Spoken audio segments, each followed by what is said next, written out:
दोस्तों सुजलॉन एनर्जी की बात करें तो स्टॉक के अंदर आज हमने कुछ गिरावट देखी है। लेकिन गिरावट उतनी बड़ी नहीं है जितनी बाजार में गिरावट हुई।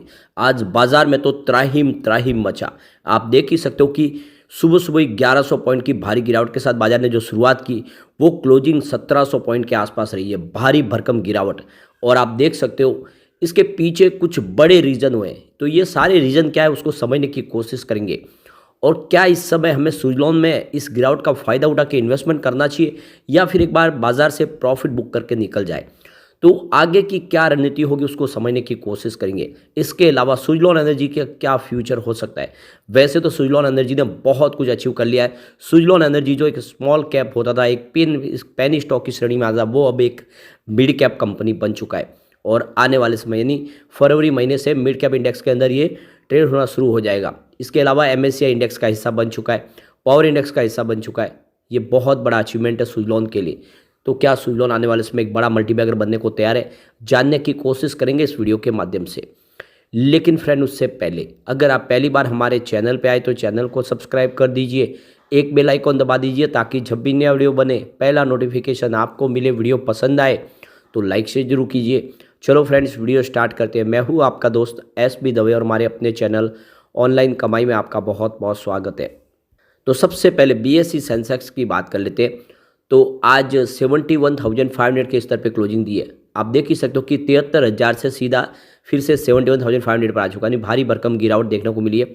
आज 1628 पॉइंट की बड़ी गिरावट देखने को मिली है, यानी 2.23% गिरा बीएसई सेंसेक्स।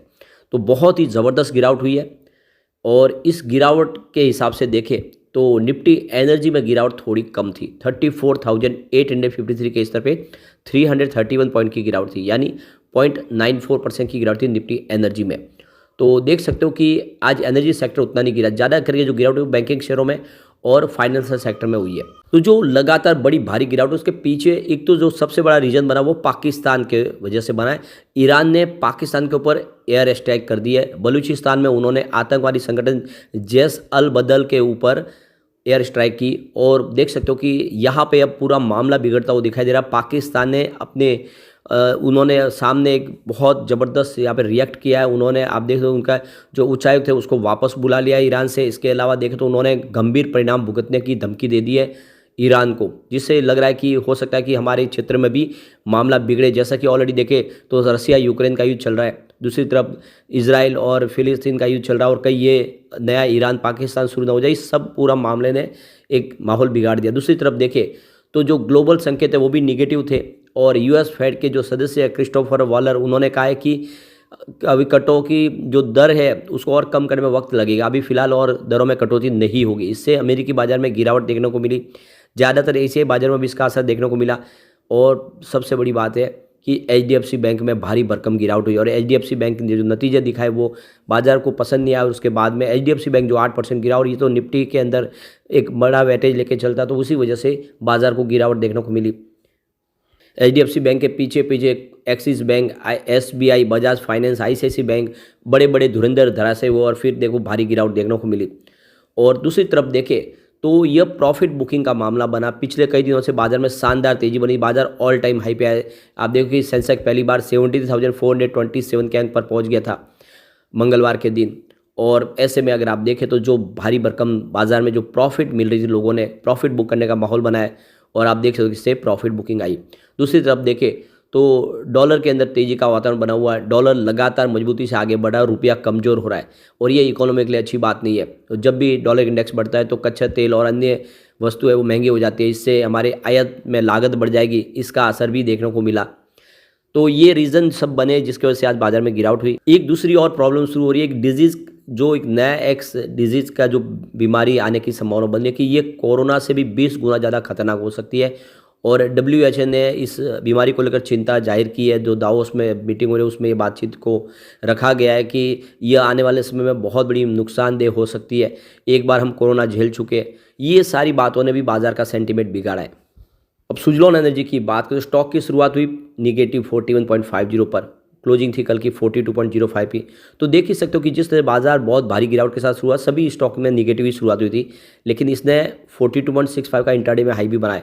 ये एक तरह से काफ़ी अच्छी राहत भरी खबर थी क्योंकि कल की क्लोजिंग के मुकाबले ऊपर स्टॉक गया, लेकिन जो लो बना वो 40.35 का।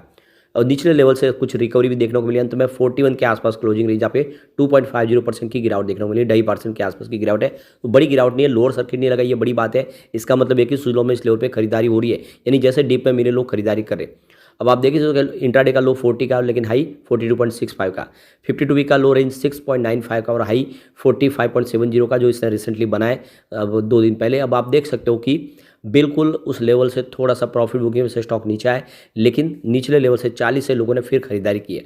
उसकी परफॉर्मेंस आप देख ही सकते हो। 10 जनवरी को स्टॉक 43.355 के आसपास, जहाँ पे कोई अपडाउन देखने को नहीं मिली। 11 जनवरी को स्टॉक 43.60 के आसपास आए, जहाँ पे 0.1% की तेजी बनी। 12 जनवरी को स्टॉक 44.90 के आसपास आए, जहाँ पे 3% की तेजी देखने को मिली। और फिर 15 जनवरी को यहाँ पे प्रॉफिट बुकिंग आई, 43.85 के आसपास स्टॉक आया, जहाँ पे 2.3% की गिरावट हुई। और कल 16 जनवरी को स्टॉक 42.05 के आसपास, जहाँ पे 4.1% की बड़ी गिरावट थी। लेकिन अब आप देख सकते हो कि आज उतनी बड़ी गिरावट नहीं, भयंकर बाजार की गिरावट में भी ये जो कम गिरावट बात का इशारा है कि यहाँ से लोग खरीदारी कर रहे हैं। अब एक बड़ी अपडेट मुंबई से निकल के आ रही है। गोरेगांव में बॉम्बे एग्जीबिशन सेंटर में देखे तो एक कॉन्फ्रेंस हो रही है, 3 दिन की कॉन्फ्रेंस है। इस कॉन्फ्रेंस के माध्यम से हमारे पावर मिनिस्टर आर.के. सिंह ने बड़ा बयान दिया है। आर.के. सिंह का कहना है कि 18,000 मेगावाट के हाइड्रो इलेक्ट्रिक पावर प्रोजेक्ट आने वाले समय में पूरे होते हुए दिखाई देगा और इंडिया ग्रीन हाइड्रोजन में पूरे विश्व को लीड करेगा। तो हमने अपना गोल सेट कर दिया है, हम ग्रीन हाइड्रोजन में सबसे आगे निकलने वाले हैं। तो ये बिड 24 जो एक कॉन्फ्रेंस ऑर्गेनाइज की गई है Indian electrical and electronics manufacturing association की तरफ से, वहाँ पे इन्होंने बड़ा बयान दिया है। हम ग्रीन हाइड्रोजन का हब बनने जा रहे हैं। और अब आप समझ ही सकते हो कि ग्रीन हाइड्रोजन बनाने के लिए विंड एनर्जी और सोलर एनर्जी की जरूरत पड़ेगी। तो समझ सकते हो कि जब इस एनर्जी को पानी से गुजारा जाता है तब जाके हमें ग्रीन हाइड्रोजन मिलती है, जो आने वाले इसमें देश का फ्यूचर बन सकता है, हमारा फ्यूल बन सकता है निकट भविष्य का, जो पेट्रोल डीजल की जगह ले सकता है।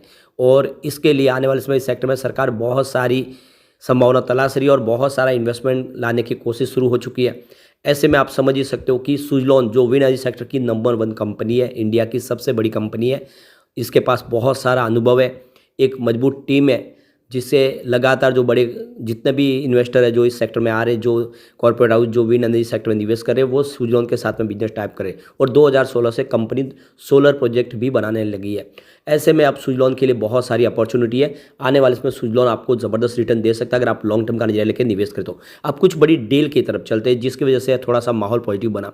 सुबह 9:15 पर 40.80 की प्राइस से 3,12,000 शेयरों की एक बड़ी खरीदारी हुई। उसी समय 9:15 पर 41 की प्राइस से 3,61,000 शेयरों की एक बड़ी खरीदारी और हुई। उसके बाद 10:37 पर 40.95 की प्राइस से 3,73,000 शेयरों की बिकवाली हुई। तो उसी समय 10:37 पर 41.05 की प्राइस से 3,65,000 शेयरों की फिर से खरीदारी हुई। फिर 12:04 पर 41.10 की प्राइस से 3,68,000 शेयरों की बिकवाली हुई। तो फिर 12:08 पर 41 की प्राइस से 3,70,000 शेयरों की फिर से बिकवाली हुई। फिर 12:13 पर 40.95 की प्राइस से 11,58,000 शेयरों की बड़ी बिकवाली हुई। तो फिर 3:16 पर बाजार क्लोज होने के समय 40.95 की प्राइस से 4,17,000 शेयरों की एक बड़ी खरीदारी फिर से हुई। तो यह इशारा है कि भले ही प्रॉफिट बुकिंग हो रही है, लेकिन बड़े फंड हाउस इस लेवल पे खरीदारी भी कर रहे हैं, जो इशारा कर रहे हैं कि आने वाले समय में सुजलॉन में फिर से एक तेजी आ सकती है। ऐसे में लॉन्ग टर्म इन्वेस्टर के लिए बहुत अच्छा मौका है कि सुजलॉन में खरीदारी कर ले। शॉर्ट टर्म इन्वेस्टर चाहे तो थोड़ा सा अपना प्रॉफिट बुक कर सकते हैं, एक बार पिवट लेवल को चेक कर लेते। तो यहाँ से अगर गिरावट होती है तो 41.47 का पहला सपोर्ट है, ये टूटा तो 38.03 तक स्टॉक जाएगा। बड़ी गिरावट तो 36.07 तक जाने की संभावना है। वैसे पिछली बार 35 से इसने बाउंस बैक दिया था और फिर 45 तक पहुंचा। पॉजिटिव माहौल बना तो 46.87 का फर्स्ट रेजिस्टेंस है, इसको पार किया तो 48.83 तक स्टॉक जाएगा और ये बिल्कुल नई हाई बनती हुई दिखाई देगी। इसको पार करते ही 52.27 यानी 50 को पार करेगा। एक बार 50 को पार किया तो फिर 100 तक जाने की संभावना बनेगी। यानी मुझे लग रहा है कि आने वाले साल भर में ये 100 को आराम से क्रॉस कर सकता है। तो बिल्कुल कम से कम साल भर के लिए इसको निवेश आप इस स्टॉक में कर ले, यह आपको मालामाल कर देगा। लेकिन फ्रेंड, कोई भी इन्वेस्टमेंट करने से पहले अपने फाइनेंशियल एडवाइजर से बात ले ले या अपना खुद का रिसर्च करें, क्योंकि मैंने वीडियो आपके एजुकेशनल पर्पज के लिए ही बनाया। वीडियो पसंद आए तो लाइक शेयर जरूर कीजिए और चैनल को सब्सक्राइब कर दीजिए। Thank you.